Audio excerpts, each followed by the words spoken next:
And his opponent fighting out of the blue corner, tipping the scales at 72.55 kilos. He's wearing the black trunks with the red stripes, and tonight he is making his professional debut. Trained by Gareth Williams out of the boxing shop at the Nathan University campus. He originally hails from Woolloomooloo in New South Wales. He now calls Nathan here in Brisbane home. Here he is for the first time you'll see him, Nathan Carroll. Your judges for this middleweight bout, Paul Tapley, Adrian and Cyril Cairns, and your referee for this first bout, please make him welcome, Mr. Steve Marshall. Come in here, fellas. Okay, Jen, well, I've spoken to you both in the dressing room. You know exactly what I expect from you. Obey my commands at all times and protect yourself at all times. Touch them up, go back to your corner. Good luck to both of you. Jun Lee, Nathan Carroll at middleweight to kick us off on this Wednesday night, May 27. Wherever you're watching live around Australia on Main Event Boxing, sit back, relax and enjoy. Quite a night ahead. First thing that comes to mind looking at these two guys, both quite rangy, both quite tall in regards to middleweight, just a limit of 72.5 kilos on the scales, but in particular Nathan Carroll, quite a lean athlete. Jun Lee in the red corner for our viewers there is a southpaw.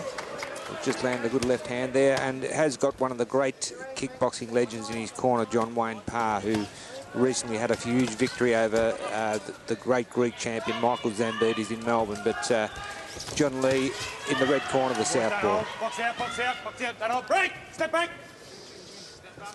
Steve Marshall involved early. Good left hook from Carroll. It was nice, wasn't it? Young man on debut, yes. An amateur career, not a huge one, Barry. 20 fights for 17 wins, so you wouldn't call him experienced. No, and Jun Lee, mate, a bit of a kickboxing background, 9 fights, 6 wins, 3 losses. But Nathan Carroll handling the southpaw well at the moment. Good left hook, right hand there. As we know, Paul, southpaws quite often do upset some fighters. Interesting for Lee, not only is he a southpaw, but being a former kickboxer, having to change his style and modify to the boxing stance as opposed to the kickboxing stance, Barry. For sure, generally the kickboxers are much more square on. It's a transition that externally seems easy. Yep. Literally, it isn't. It is a very difficult transition. I wouldn't go as far as saying they are two completely different disciplines, but when you look at the statistics, only the elite are able to make that transition successfully. John Wayne Parr was a national champion, and of course Paul Briggs is the one that comes to mind most notably. For sure, Paul Briggs made the transition from World Kickboxing Champion and went right the way up to twice fight for the World Light Heavyweight Championship. Nice exchange there. Carroll in the dominant position. It's Carroll with the black and the red piping. A heavily tattooed man on the left of camera at the moment. Nathan Carroll handling the southpaw stance of his opponent quite well at the moment. I like Carroll's straight, hard punches too, Barry. When he's coming forward aggressively, he's not trying to hook wildly. Yep. He's going the shorter distance. He puts them together well. John Wayne Parr looking on at his charge, Jun Lee. I don't think a weekend would go by across the calendar that John Wayne Parr either wouldn't be fighting, training or involved in some type of combat promotion. Undoubtedly, the man's a legend. Doing too much holding, all right? Final seconds of round number 1. Steve Marshall again forced to get in between our two men as they touch him up and head back to the corner. Some interesting artwork there on Nathan Carroll, who is a teacher's aide. I wonder what the kids would think if Nate ripped off the shirt mid-class. But I would imagine the kids would know that he's boxing tonight. Either way, either hook or straight or hook. Okay? Big breath, suck it up.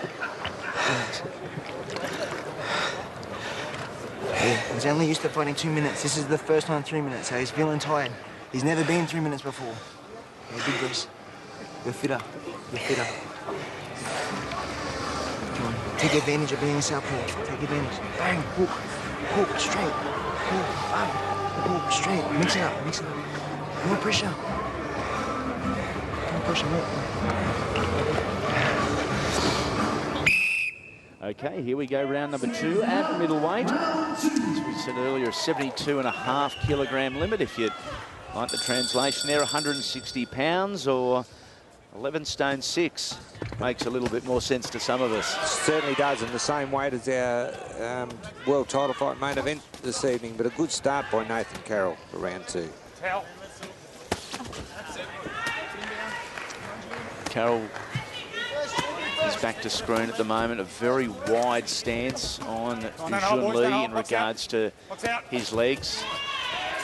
Makes it difficult, in particular, moving from side to side. But Uppy, as we said earlier, it's almost a trait of the kickboxers that make the transition early.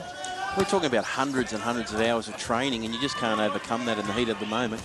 And quite often we've seen kickboxers who turn to boxing, they do a little bit of kickboxing during a boxing bout because it's so natural to them over so many years. Yeah, you see him go to lift the knee occasionally, but at this stage, I mean, Nathan Carroll, you know, for his pro debut, looking quite accomplished, really. He's got a good kit of punches, handling the southpaw opponent quite well, putting them together well.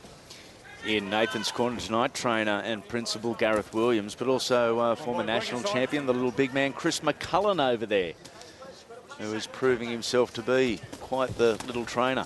Good stuff. It's great to hear.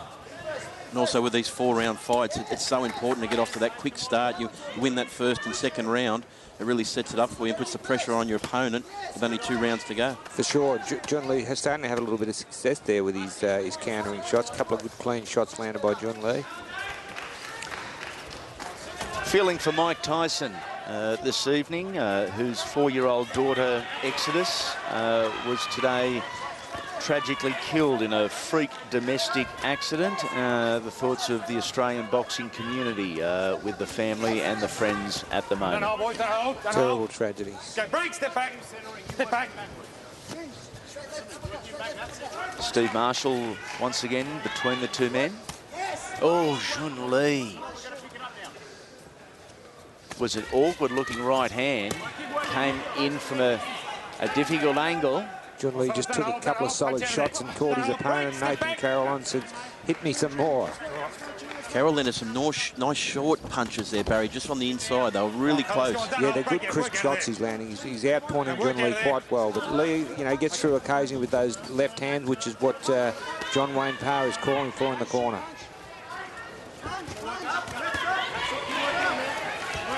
Good body shot there. That was nice. Good body Carroll, and it continues on.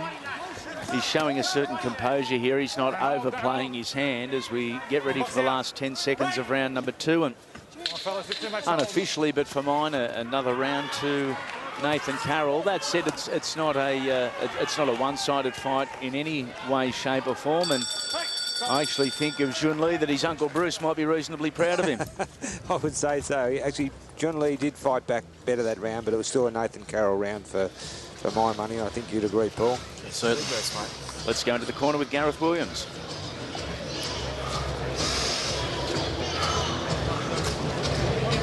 You feel all right? Okay, I want us to pick the work rate up now a little bit, okay? Trying to edge in on him. Yeah. I don't want him coming forward at all. I want you edging him back and getting this distance. You start working away to the body. A couple of times that distance, you've come in and he's caught you a little bit as well, okay? I want you moving on the way and getting this middle distance here, really working the body head and then going back down to the body. Yep. Okay, mate? Done. Can you do that for me?